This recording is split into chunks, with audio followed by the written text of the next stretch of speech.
Okay, it's Tuesday. Oh, I guess I could take this off. It's funny. As much as I hate masks, sometimes you get used to them and you forget that you have them on. As I said, it was Tuesday, so that means it's time for Tuesday Update. There's a lot of stuff going on, so this one's going to be longer. We got all the staff on today, even though a couple of them were just for a short period of time. It was great. It's amazing how much we like each other and how much we get along and how much energy we get off of each other as far as all the things that have to be done around here. And so we consider ourselves very fortunate, not only to be involved with a great church like New Community Church, but also that the staff just really likes each other. And while I'm at it, I want to give a shout out to our volunteers. You see the set design. They change it out regularly, and a lot of times there's brand new things like this one that they set up.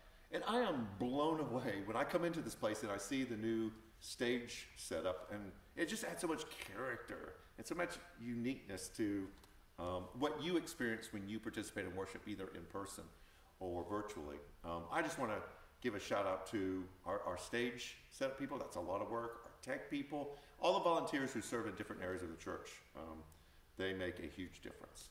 The reason why I have so much energy today is this building has been filled with people in a very safe way over the past couple of days. Sunday, we saw an uptick in personal attendance. I saw faces I didn't recognize, or at least eyes and hair that I didn't recognize. That was exciting. We had a small group meet Sunday afternoon for the first time in person in months, and just a big group that did social distancing and masks met on Sunday. Last night, this building was packed. We had our men's group meeting, which was a really neat time. We had our grief support group start back up. They had an incredible time. Our scouts were in the building downstairs. And so it just was exciting to see so much energy and people coming for different small group opportunities. I'll talk a little bit about small groups a little bit later, but that's why I have so much energy going on, because I'm just fed when I see people in house. Okay, and now the news. Hopefully you received an email through our Shelby, you've heard that word before, database system that encouraged you and gave you instructions how to sign in and how to update your personal information. If you receive that email, please log into the Shelby system. The instructions will tell you how to do that, and make sure that all of your information is current.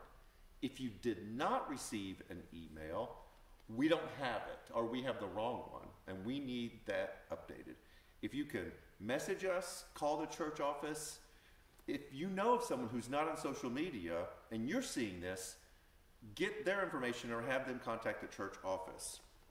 Why is this important? One is when we have any last minute or special announcements, this is how we will send out information in addition to social media. Two is, and we have checked to make sure that this is okay, this is how you will receive your giving statement for 2020. All of your giving information is only available to you in your Shelby account online, and you have to access it yourself. Now, you can call the church office and we can print you off a copy, but we're not going to mail a copy anymore. The postage is ridiculous. And so you can get in there and print off your own copy of your giving statement, or you can call the church office and they will take care of that for you. But that's why it's really important to make sure your Shelby information is updated. A link is available on the Instagram account, on Facebook, and on Twitter. All you have to do is sign into Shelby with your first name dot last name, and that will get you into your account. You can set up your password and all of that stuff. So that's why the Shelby thing is so important. And we're going to talk about that till you're tired of us talking about Shelby. Let me go back to groups a little bit. Our Grief Share group met last night for the first time.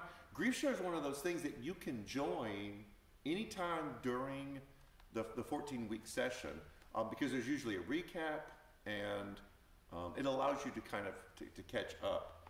If you have experienced a recent loss, know someone who's experienced a recent loss, contact the church office, message us, and we will make sure that you get in the group. Masks are required, we do social distancing, we do all of those things. I got to lead that group a couple times, and I am continually blown away by how well it works in helping you process loss and grief. And Pauline is a fantastic leader. She has been through it a bazillion times, and you will get a lot from that. Our men's group is now going back to a regular meeting. We even had new people here last night. It's just a time for us to gather, catch up with each other. We'll do some kind of study. It's very application oriented, like what does this mean in my everyday life? And the guys just have a blast. The pictures on Facebook of us gathering last night.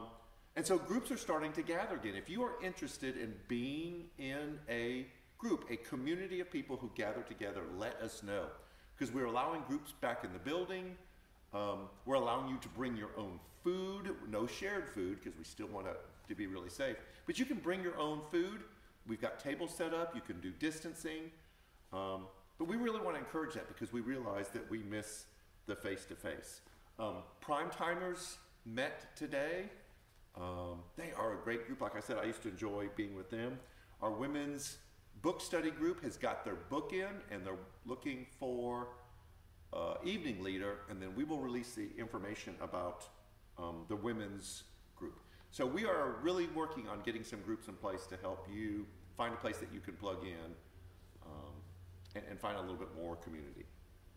Okay, the last thing I want to say is that we will be opening our children's area and our students area Sunday, February 7th. We're going through all the protocols right now to make sure it's safe, distancing, volunteers, workers. But we wanted you to know that. Our leaders are ready. They're excited about seeing everyone again. And we know it will be a slow roll. So for students, it's easy. You just go to the student room. We have people that can give directions for that. For children, we are going to have a children's room where we'll have volunteers that are working with the children. And then we will have a room set aside for parents of children that you want to be here. Maybe you have like several kids and some of them may not be the right age and want to stay with you, that we will have a room that you can send your older children, and then if you have younger ones, we will have a room where we will be streaming the service where you can bring your kid and they can participate in children's activities, and you can be in a place with other people with younger children and participate in the worship service. If you're used to watching virtually at home, then watching it here with other people would be a great opportunity for you. We will give you the specific instructions in the next few days of what that looks like, but we want to let you know February 7th, we will be opening the children's and the youth area. Okay, whew. We have so much going on. I am so excited. I feel like we've made it through the worst part. We know that we're going to face other trials and other struggles, but we're excited. Let me say this real quickly, and I said it Sunday morning when we had our guest preacher. Those of you who have continued to support us financially, there aren't words. You have heard us get choked up when we talk about what it's meant that you have continued to believe in us and continue to stick with us through a really difficult time. It is tough. We've made some significant cuts for the 2021 budget. All of your staff have made personal sacrifices in order for us to keep doing what we do here. And you need to know that. So thank you for continuing to support us. If you're at a place and you like what we're doing, we would ask that you would continue or maybe start supporting us financially. So that's it. It's Tuesday. I've got lots more stuff to do before I leave. So have a great day, have a great week, and we will see you online. Take care.